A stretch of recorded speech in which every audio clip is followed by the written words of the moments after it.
Hello. How is everybody doing? How's things? How's life? How's yours? How's your week been? My life, good. Hello. Um.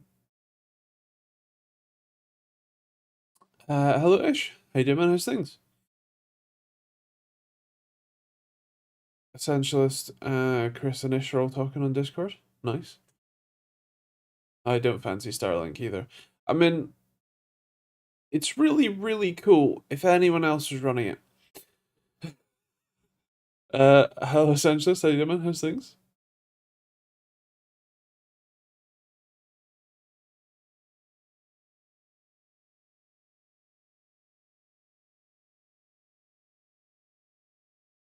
Just had a lovely pizza. What about you? I had Korean beef. Thanks. Some jasmine rice and some cheese.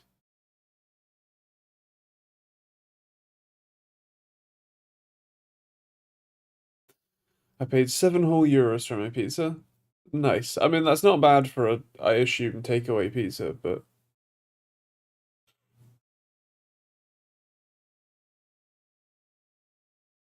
I have been busy as always. 35 centimeter takeaway. I can't say that I've ever measured a pizza in centimeters. I can't say that I've ever measured a pizza personally either.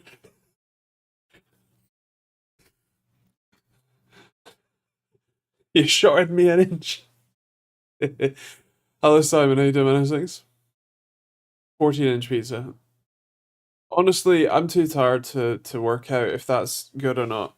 I mean, generally 7 quid for a takeaway is decent. So yeah, I was looking at getting the AG 456 UCZD. It's on Amazon at the moment for like £800. Seems like a decent deal.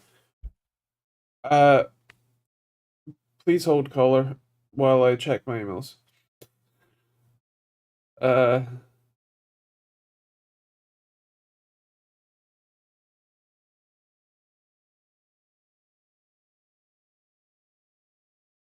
so I have the AG 346 UCD instead of the U. Yeah. I have the non-Z version. Let me just 356. 346. God damn it.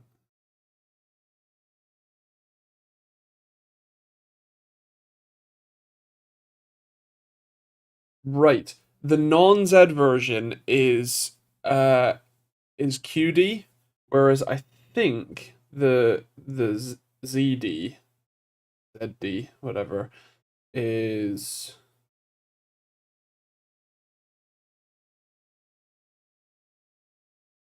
doesn't exist apparently. Hold on. The AG, oh, the 456. That's why. Did I review the 456? I think I did, didn't I? Oh, it was the 45-inch one. Yeah. Um, it's WLA. There we go. It took me way too long. Um, I have to ask, why the 45-inch? What about that is speaking to you? Also, hello, Joe. How you doing? How's things? Uh, da, da, da, da, da. They use regular, large, or American sizes here. Some more of a suggestion. Size slash guide. Yeah, yeah. We just do like I think it's normally like individual, and then either medium or large, and then like large, and then double XL or whatever. Um, I don't know.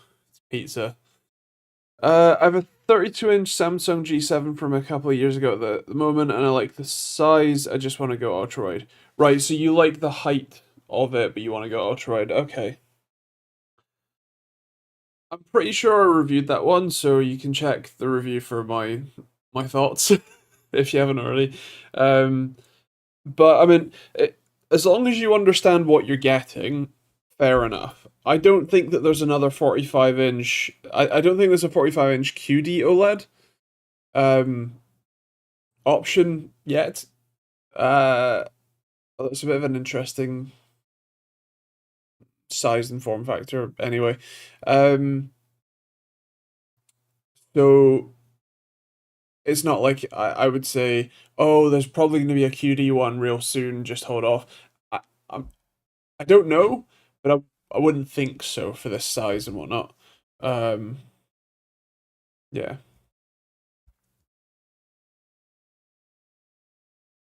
So yeah, I would say as long as you understand what you're getting in terms of the pixel density and all that sort of stuff. Uh, Same panel. I was a bit confused what you were saying. Yes, that's quite likely. In fact, there are very few OLED panel manufacturers. So when you see a review of one OLED model of a given size and resolution and refresh rate, you've pretty much seen them all. The slight differences are nuances with like on-screen menu and stuff, maybe the like OLED panel care settings and whatnot. But yeah, I think for me personally, I don't think I would want a WOLED as my like as a primary display for me. The adaptive brightness limiter and the overall brightness and then the text clarity um, kind of just rule that out for me personally. Um,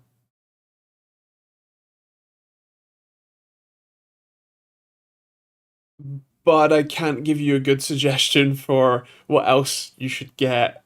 Um, so yeah, like I said, as long as you understand what you're getting, fair enough.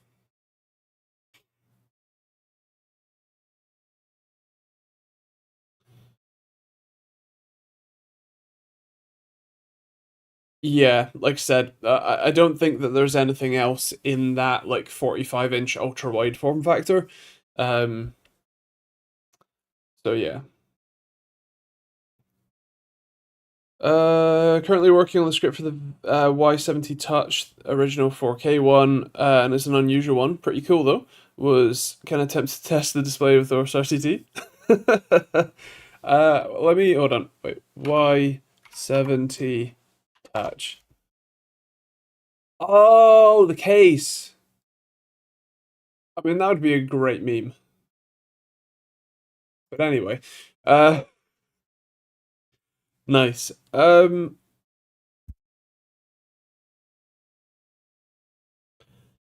I miss any questions? Oh great, we had 100% humidity on Wednesday and it's flooding from the rain. Nice. It's pretty cold here. In fact, actually, I can tell you how cold it is because I have a weather station outside. It's 3.2 degrees outside. Um, yeah. Ba, ba, ba, ba, ba.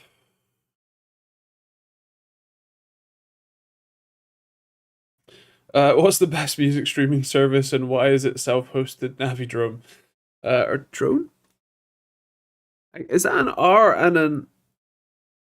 Oh, that's just an M. Okay. I mean, my eyesight's failing. Uh, thank you. Uh, Generally speaking, self-hosted stuff is better. I know because I'm looking at Home Assistant. um, and what else do I self-host?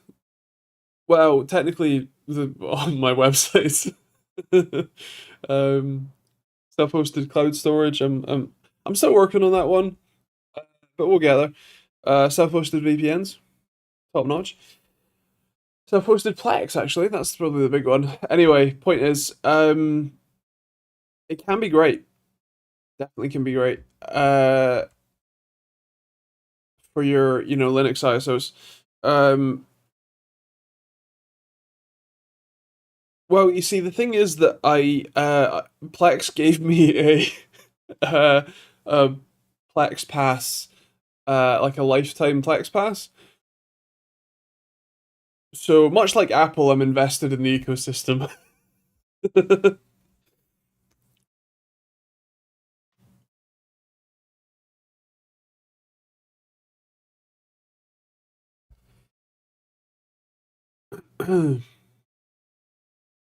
In I guess somewhat personal news, I saw a doctor on Tuesday.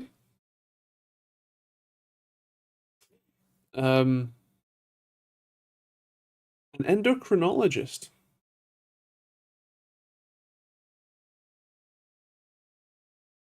I'll let you work out why. Was it more cancer meds? No, actually, this is a good one. Although what was it? It was either last week or no, I think yeah, it was last week. Just before the stream, I saw my gut doctor for the ulcerative colitis, and I need to have a blood test to check that I don't have latent tuberculosis. Uh, because I've been to Taiwan twice, and then I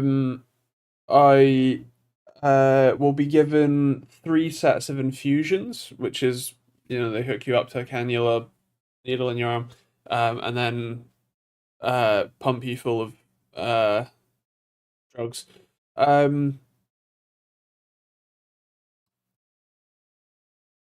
what you call it? And then I can stab myself at home. Injections at home. Um, so yeah, fun times. Y70 Touch has come in handy. Unfortunately, the last storm destroyed half my roof again. Wonderful. The plan is to finish this review and sell the case to finally upgrade my roof properly.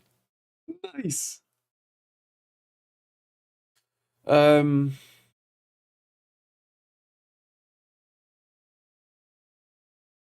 no, so I haven't had the blood test yet, which means I haven't had the infusions yet, and the infusions are so 2 weeks between the first one and then 4 weeks to the second one. So absolute best case, I will have like realistically, I'll probably have the first infusion just before Christmas, and then I'll have the second infusion at the start of January, and then I'll have the third one at the start of February, and then I go home and I can inject myself every 2 weeks.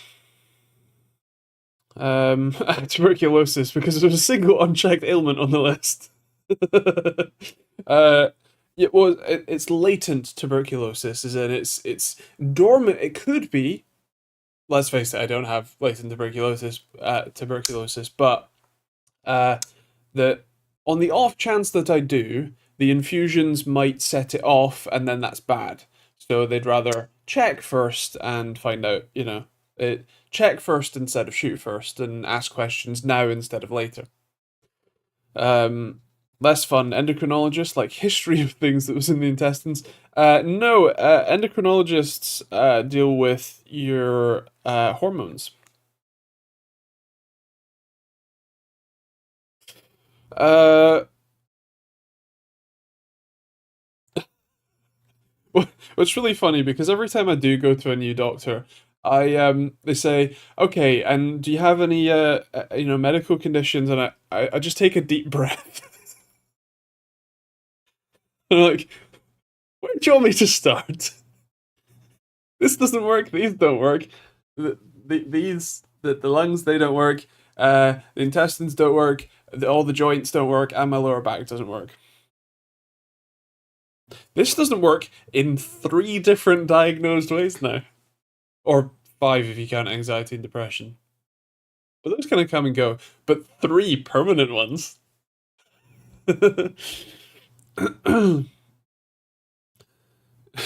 You could easily make a Pokemon style game out of your life. Question is, which starter ailment would you pick?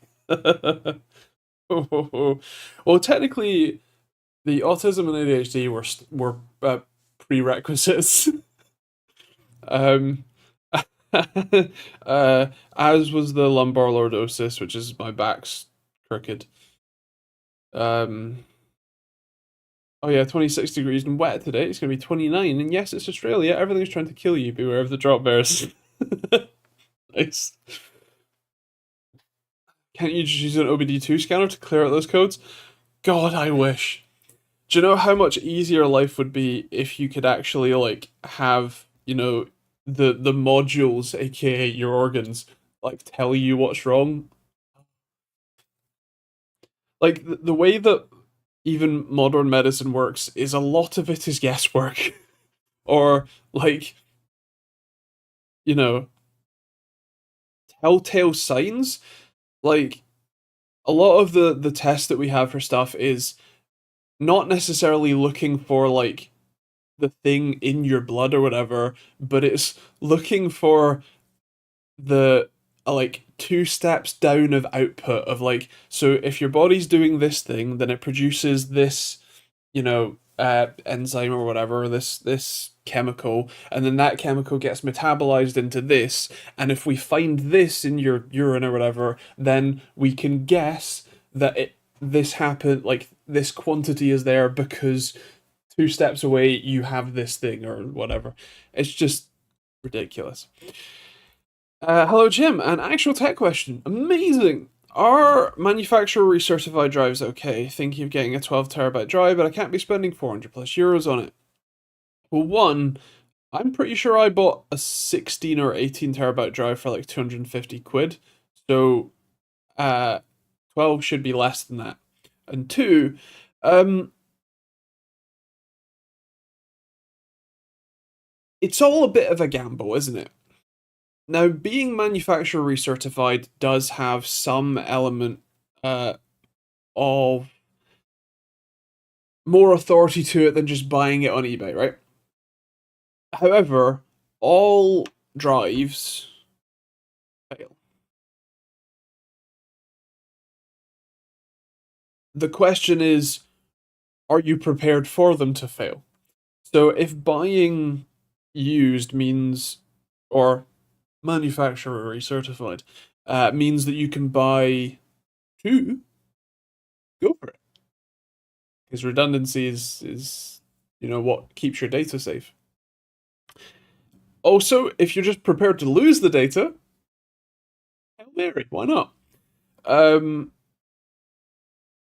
if, however, you care about the data but can't afford to buy two, um, well, as Joe is much more politely saying, lower your standards. The helium stuff really doesn't matter. As someone who stores all my stuff on uh 6 WD golds, um, well, if it's 120 and you can afford to buy two of them, go for it. But if you can't, then either buy a cheaper new one that's likely to continue working better, or I mean, realistically, it's your data, it's your uh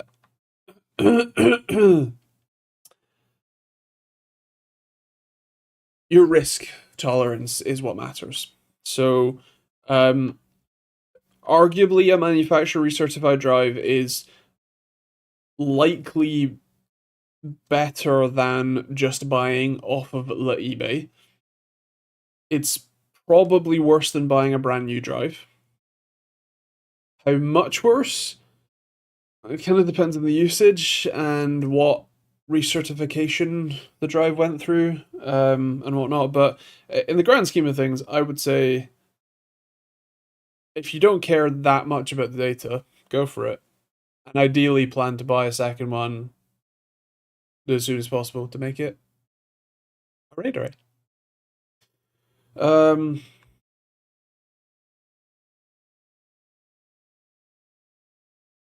Joe, the only problem with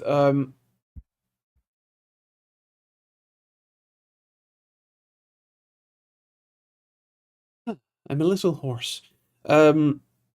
Nay. The only problem with two 6 terabytes is that I'm pretty sure their collection is already in the multiple terabytes, so six might not actually be enough. 24/7, just always don't care about the data. Well, there you go. I think you have your answer.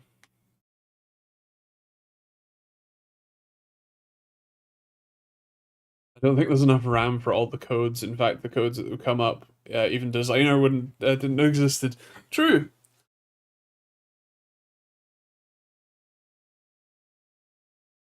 I wouldn't buy it on AliExpress.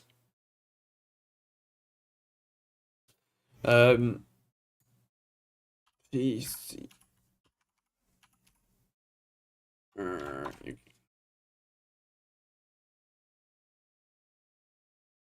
yeah, you're gonna get some interesting ones. Uh, I can't quite decipher that name. But hello on Twitch. How can I help? Ba, ba, ba, ba, ba. What did you want? 12.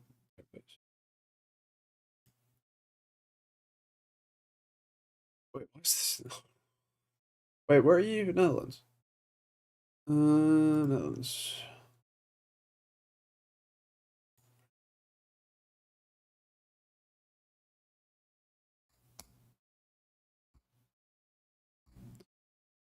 You can get a brand new Seagate Exos 12 terabyte for €240, which admittedly is double the price of the 12 terabyte that you just said, but you know, UltraStar DCH520. Well, there's a 14 terabyte DCH5 HC530 for €290. Do you think 4060 Ti 16 gig is much better than an 8 gig? I really want a white build, but only the 8 gig has a white version. I don't know what to do. Phil's birthday, man. Nice. With the way things are going, generally speaking, more VRAM is definitely more better. I don't know what the price difference is, and also I'm not entirely certain I could tell you if the core itself kind of holds up to that, because it's not much. Cool. Because for example, AMD did what was it, like the 7600 XT? One of AMD's mid-range cards that I think was the 7600 XT or X and XT non XT and X were God, hold on. Let me just look it up before I make an arse of myself. Yeah. So it's a 7600 and 7600 XT. AMD, it's the exact same card. The only difference is that the XT has 16 gigs of VRAM, whereas the non XT has 8 gigabytes, right? So it's basically the exact same question you're asking, but with a slower GPU core. And the thing that you find is that there's basically no performance difference between the two cards in terms of performance and in terms of VRAM usage. I actually did a video with those two cards to work out, to look at VRAM usage and to see if it actually makes any difference to have 16 over 8 right now. In the grand scheme of things, no, it doesn't make a big difference. However, it does depend on the GPU core and therefore what settings you run and what sort of performance you generally get. So, having not used or tested, especially with the 4060 Ti, I can't tell you for certain, but basically the more powerful the core, the more having more VRAM will matter, especially in the long run. I only play basic games like CS2, Fortnite. I assume that's Overwatch, but either way, that does help kind of push you towards 8 gig being fine. I think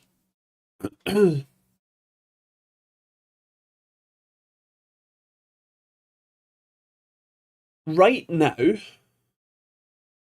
it won't matter much.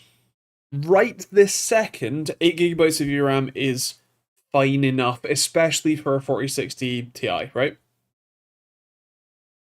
in 2 to 3 years, it might matter more. So it's up to you whether you want the value of the aesthetics matters more to you than your performance in a couple of years' time. So it's up to you. The only thing that's making me mad is the colors. Yeah. Personally, like, so I am I'm the wrong person to ask about aesthetics because I just don't care a lot of the time. I'm much more a form over a function over form uh human. So for me personally, I would never really care about the aesthetics more than the performance and things. So I'm the wrong person to be asking about this, because my opinion is get the better card, screw how it looks. But that's my bias. So I'll leave it up to you. You've heard my thoughts there. Hello, John. Welcome. uh, I am well. I'm better in some ways. Yes. I finally got to see a doctor on Tuesday, specifically an endocrinologist. And as soon as I get the report letter from that endocrinologist, and then the GP gets it, and then they prescribe me the the medication, I will be much happier, or at least beginning on the path to being happier. But also, it's a difficult path, so we'll see.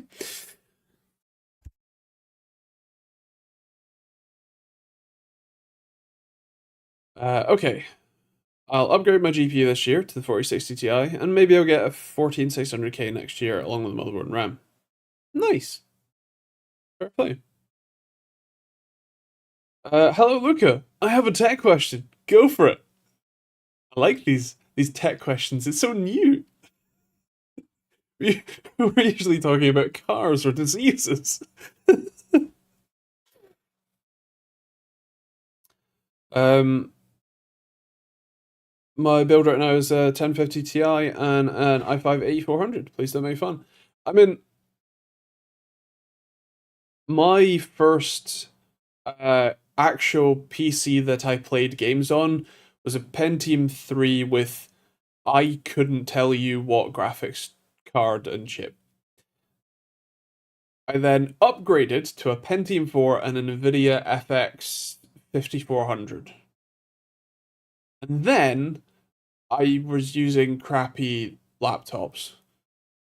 And then my first PC build was an AMD FX 8120 and a ATI HD 6870 with 1 GB of VRAM. There is nothing inherently shameful about having a lower spec system. No reason to make fun.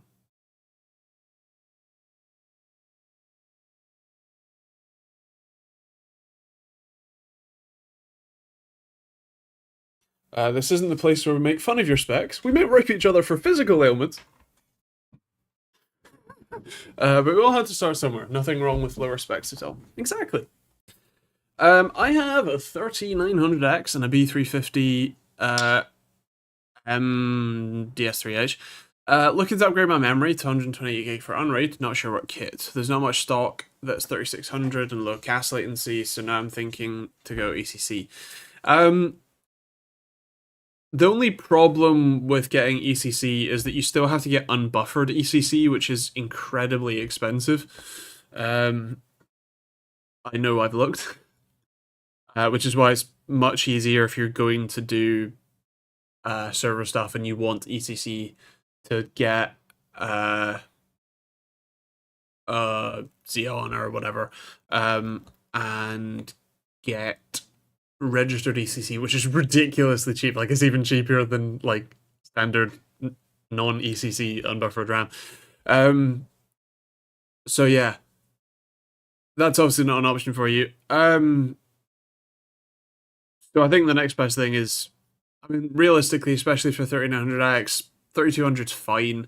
Like, when we talk about the performance, we're mostly talking about the like gaming performance, maybe the all core workload performance, but even running VMs and stuff, it doesn't really matter. I mean, I have a 24 core Threadripper as my overkill NAS, and yeah, it does run a fair bit of stuff, including Home Assistant and Pi-hole and uh, several VMs, including one that's running Ubuntu, so I can run Jenkins, so we can do our locally, CI pipe. But it really doesn't matter. I think I have 64 gigs of RAM in that. Maybe it's 128. Maybe it's 64. I think it might be 64 actually. Because it just doesn't really matter. Ba ba ba ba ba.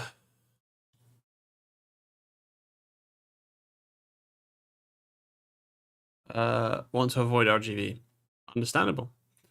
I went back a few generations to a standby system after I sold my 5800X 3D and RTX 3070 to a 3700X and 980. It's doing what I need, so I don't mind. Tired of feeling like I need the cutting edge products. Totally understandable. Yeah, I totally get that. Are you team Nvidia? Another option was the 4060 Ti versus the 7800X3. So in the same way that I am function over form, I'm also brand agnostic, which is to say, I don't think I've ever been team any of them. I'm team whatever is the best product for me at the best price. So yeah, I don't really get, like the fanboyism like stuff mentality, because it just leads you to buy inferior products at marked up prices because the like cult of personality of the leader or whatever has convinced you, or the marketing has convinced you that just buying Team Green or Team Red or Team Blue is the best thing, even when it isn't. I prefer to make an informed decision personally, but yeah, there are certainly benefits and trade-offs to both. Obviously, NVIDIA, you get DLSS, which is generally seen as a better choice, especially because AMD's solution, FSR, works on NVIDIA as well. So you get both. But yeah.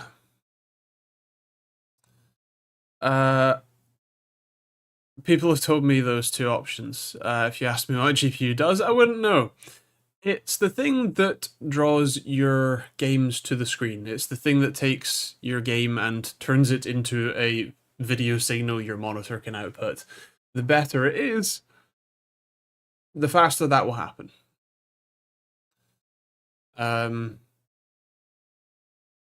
And yeah, that's a perfectly decent reason to buy an NVIDIA card. Your monitor is likely G-Sync compatible unless you spent a significant premium on G-Sync Ultimate. So it would work with AMD FreeSync as well, just fine. But it's also, especially if you're, you know, not not as neck deep in this shit as we are. Completely valid reason. Get the 4060 Ti. It's going to be a decent card. And so yeah,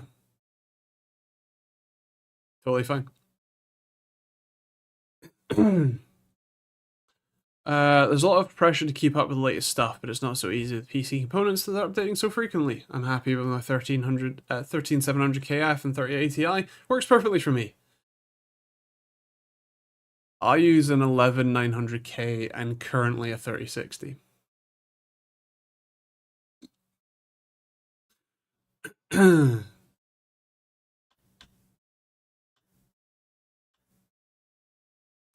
And is the car industry similar to PC industry in regards to brands and prices? Like Skoda would be AMD, VW would be Nvidia, similar performance, but you're paying for a brand.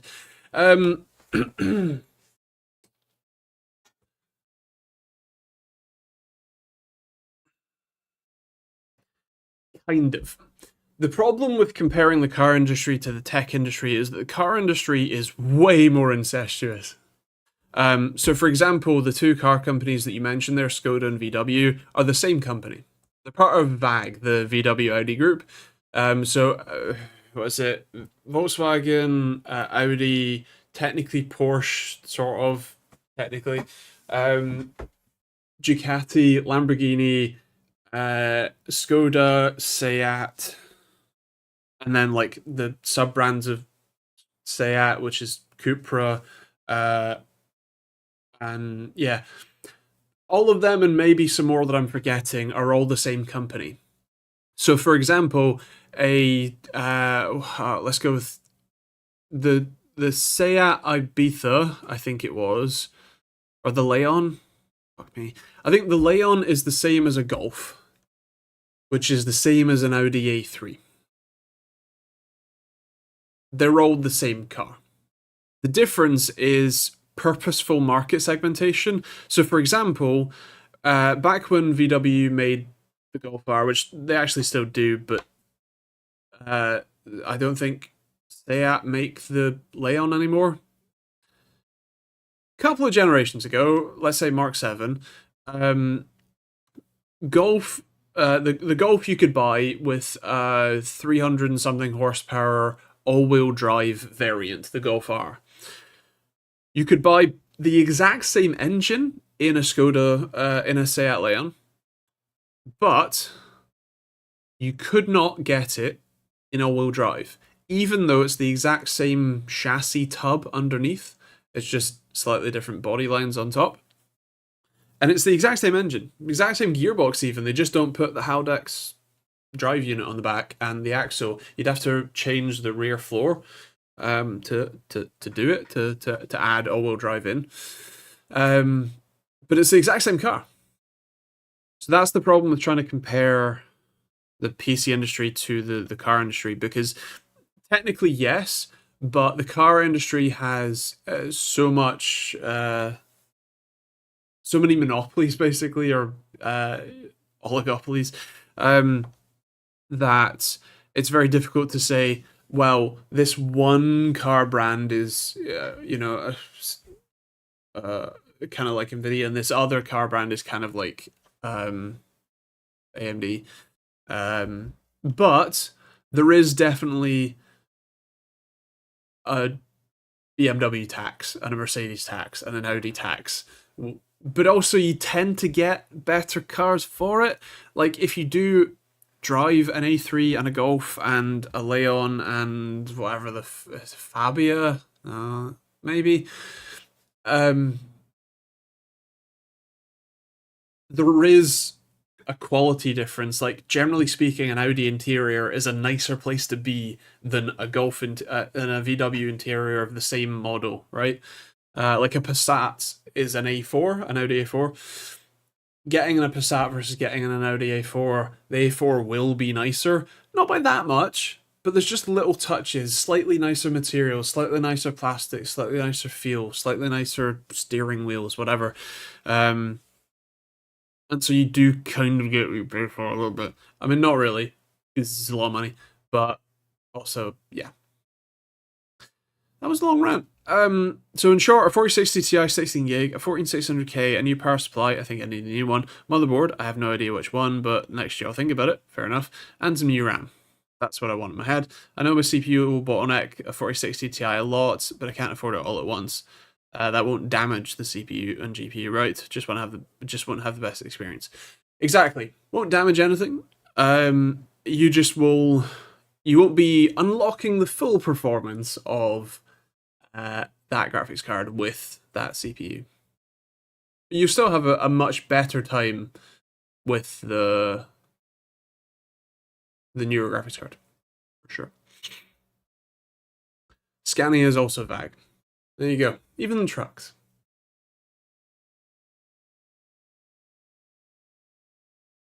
But what is it? Um, VW are the one who has arguably. Actually, no. I forgot. Stellantis. So Stellantis was a merger between the PSA Group, which is Peugeot and Citroen and Opel slash Vauxhall, and Fiat Chrysler. So yes, that does mean that the same company, the same corporate entity that owns Opel is the same entity that owns Ferrari and Maserati. Um, but yes, yeah. Otherwise, like, so you have Renault, who are Renault. I think they have like a partnership with Nissan, meh, and obviously they own Dacia or Dacia if you're James May. Um, Toyota own Lexus and is it Infinity? Also Genesis, or am I getting that wrong? Or is Genesis separate? Yeah, and then like Honda own Acura. Uh, does Honda own any other car brands? I don't think so. Mazda's in a weird spot because they were partially owned by Ford. Who else? Daihatsu. There you go. Um, and then Ford. And Volvo is now Chinese owned. And Volvo is also Polestar, but also Volvo trucks. Who else? And then there's all the American ones, which it's basically just Ford, General Motors, and then Fiat Chrysler, which is now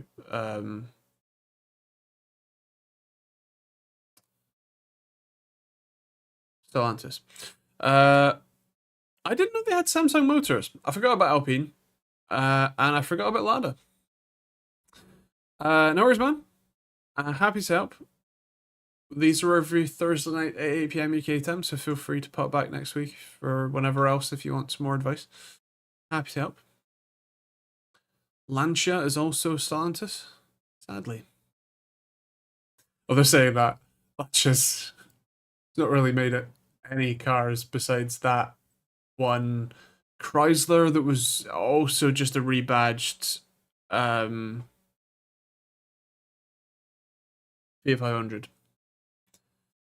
Stellantis killed Alpha. Did they? Is, Alpha's still around though, right? They're still making the Giulia and the ugly SUV. Delvio? Right? Actually, and there's a new one. Oh yeah, Mitsubishi. And Suzuki, who make the Swift. And that's the only Suzuki I know they make. Besides the bikes. This is a Dutch company, that's how you know it's good. I suppose at least it's not Belgian.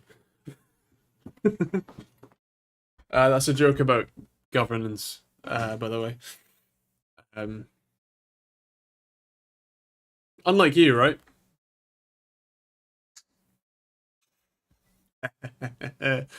um,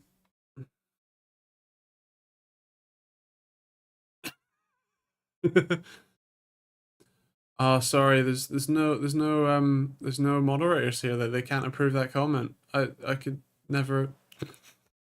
The only reason Stellantis is here is probably because it's a tax haven. True. Uh, it's crazy how Lancia don't make anything anymore, really, and it's the same company that made the 037 and the Stratos. Yeah, I mean, like, they are at best a skeleton of what they once were. Um, There's no such thing as a truly unique car company nowadays, unless you're Tesla and the build quality shows.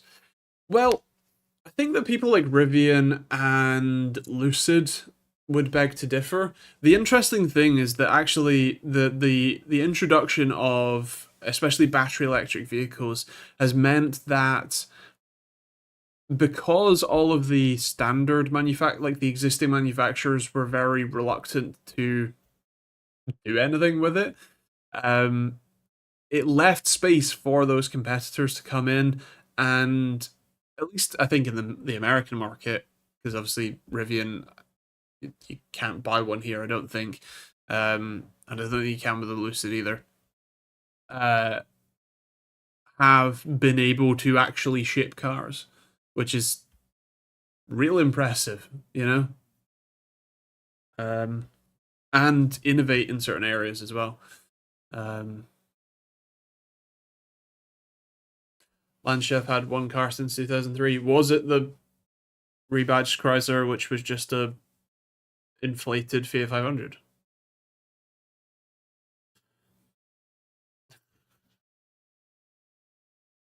Yeah, yeah.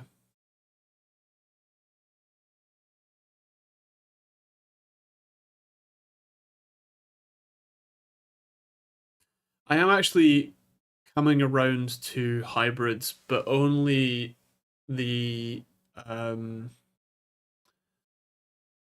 I don't know what classification, like generator hybrids. So the thing about electric drive is that the motors themselves um, are very efficient at taking power in and putting it into motion power, kinetic energy.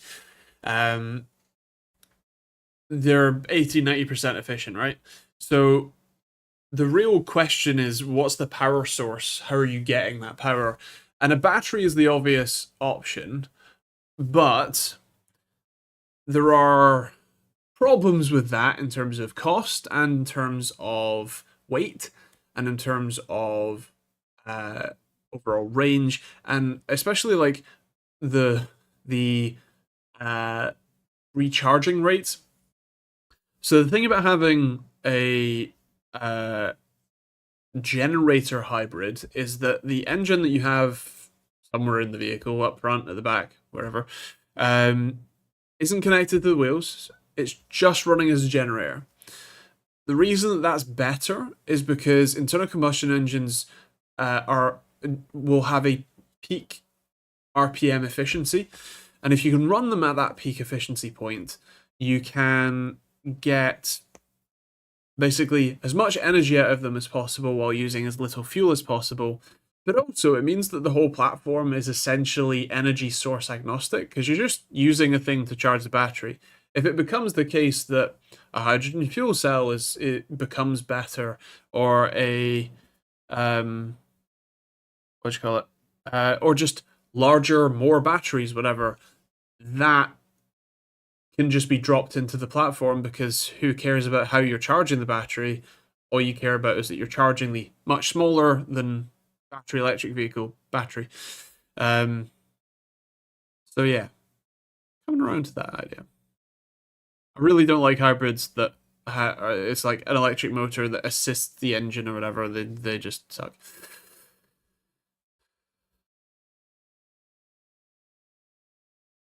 The only hybrid I want is a 918.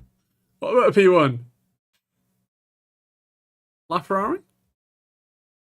I am also probably in the 918 camp. The all-wheel drive, like the P1 would be great to rip around the track, but I feel like a 918 you might actually be able to drive for more than 2 minutes at a time without needing new underpants. What about a VW Jetta hybrid? No. Only if it's a diesel. uh, and then you appear to have Jaguar transforming into the automotive version of Jeff Goldblum. Nice. Nice, yeah. 170 horsepower in a bigger Golf. Kind of fun, no? I mean, not really. 170 horsepower is eh. I mean, I have 330, and that's pretty fast. And when I ever get round to it, mostly when I can convince myself that I can afford the fuel bill and the speeding fines, um, I can have up to 500. That fun. Also, it's front wheel drive, so doubly no.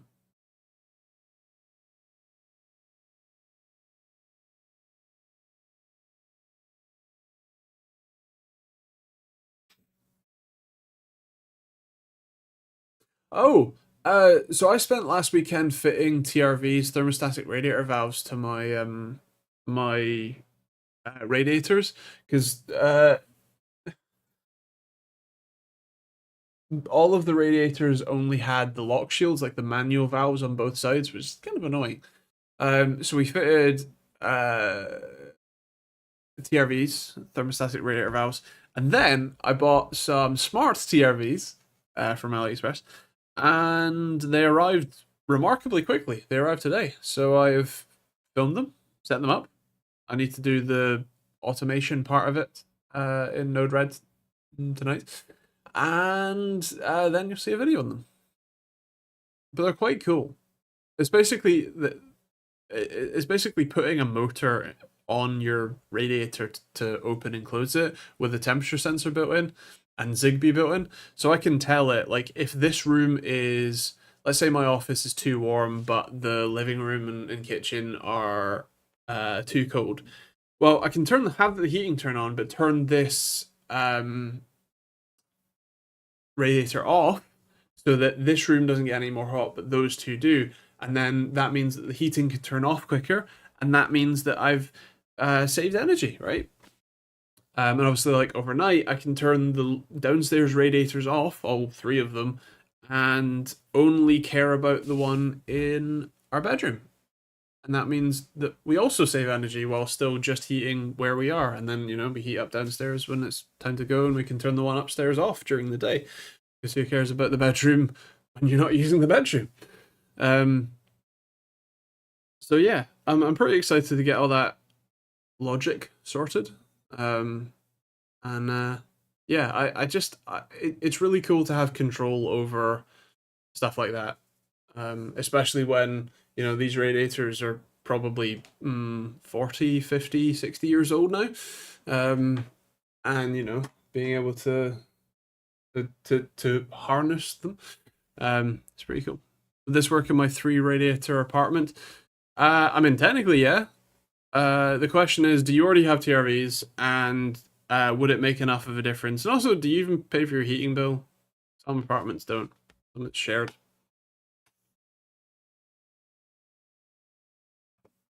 Tavarish's P1, the battery is 160k. Should have gone to AliExpress and got it for under 10. I mean, I definitely think you could rebuild the battery from bare cells. Maybe you wouldn't get the BMS to work and whatnot, but if you wanted to keep the battery, which I know he doesn't, or isn't, I think you could have repaired it for under $160,000. But yeah, I also understand why he didn't. He's getting more power out of it without. So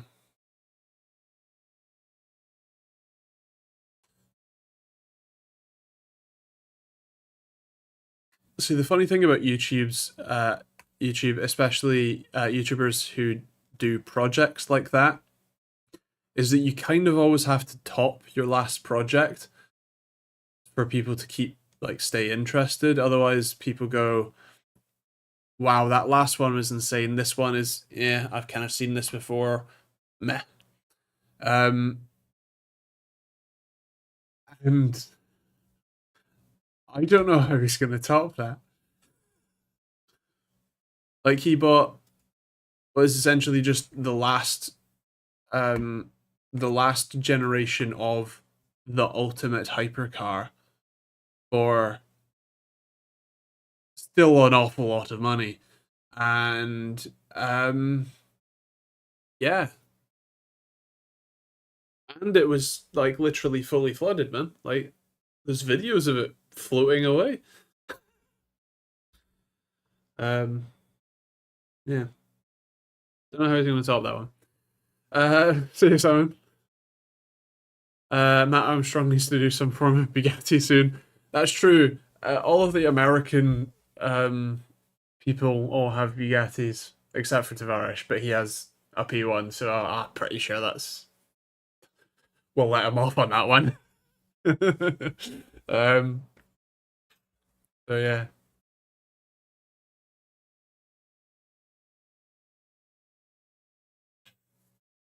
exactly.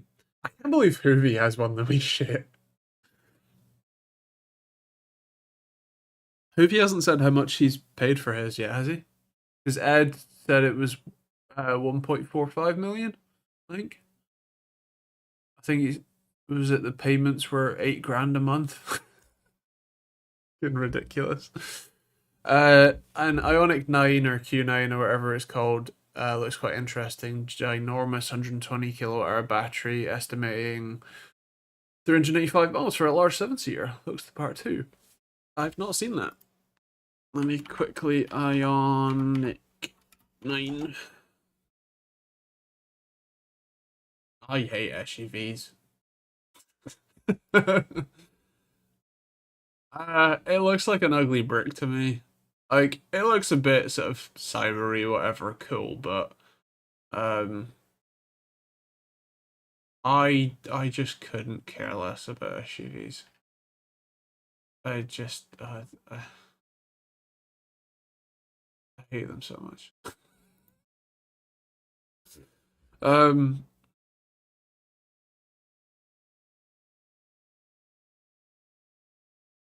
my neighbor is the personal assistant for the president of Hyundai UK. Gets all the press cars. Nice. I wonder if they got the one that I had. Green Ionic 5. 575k by now. Um, well, that was how much Tavares paid for the P1, wasn't it? Battery's about 240 times the size of the jogger battery. Well, yes, but my phone is about the same size as the jogger battery, so who gives a fuck? Can tell her when the colleagues come over. Funnily enough, they all have new Hyundais. Funny that.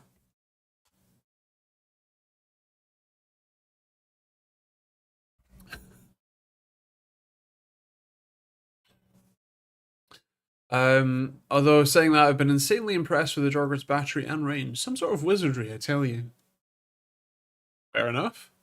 What was it? Was it like it was 1.2 kilowatt hours or something, wasn't it? The problem is that it's 1.2 kilowatt hours, but it will be however many it will be, I assume 400 volt nominal ish. 400 volt at 3.2 volts the cells, 125 cells. So it'll be 125 cells that are what, 3 amp hours, like 3000 milliamp hour cells, that are 3.2 volts each. And there's just 125. It's 125 S. Yeah, yeah. So it would just be like 125 cells in parallel, which is why it's quite a big box for only being 1.2 kilowatt hours. The thing is that you then take those 125 cells and put another one in parallel to double it, and then put another one in parallel to triple it. That's what your Hyundai Ionics and your Teslas and your Jaguar um iPaces do. Is just lots of cells in series and parallel to make up the battery capacity. Let's not talk about Jaguar. Yeah, it's no longer a Jag, is it?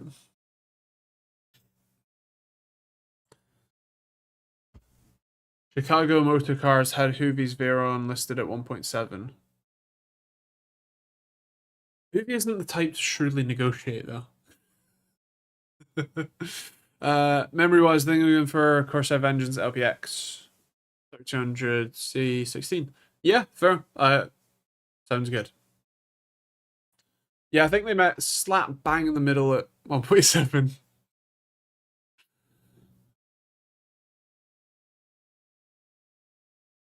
Well, was that before or after the the issue? Was it like the gearbox, the shifter was broken or something? Can't remember. Um, Christ.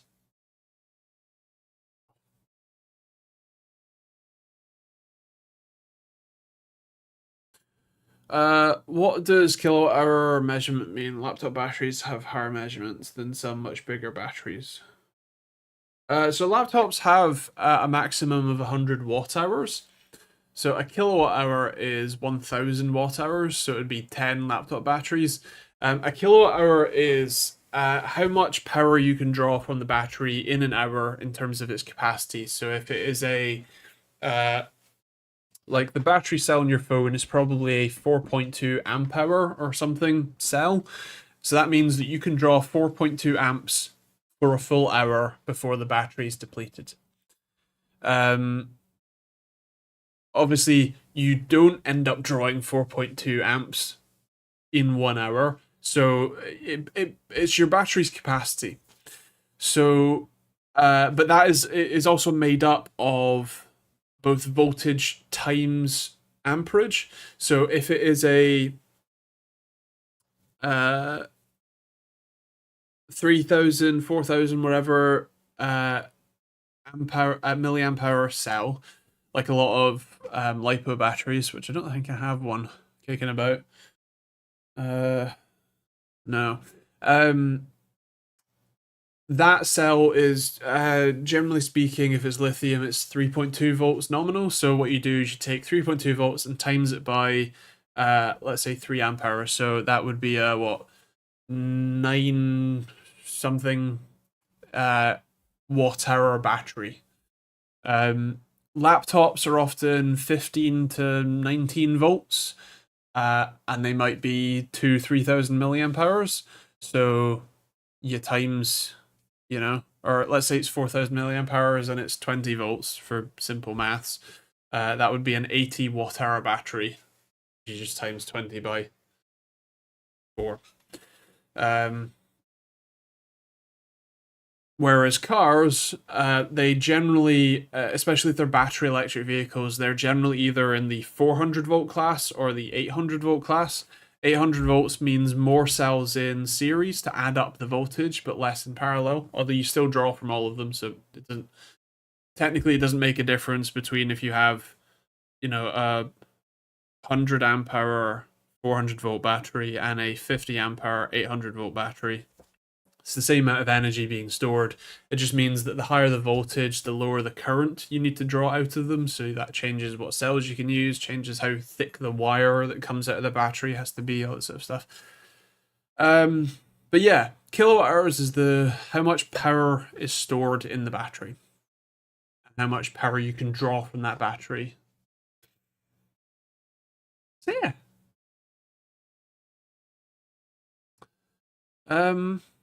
Yeah, I think I'm going to leave it there. I hope you all have a fantastic week. Hope you all stay safe. Hope you all have fun. And yeah, I'll see you next week.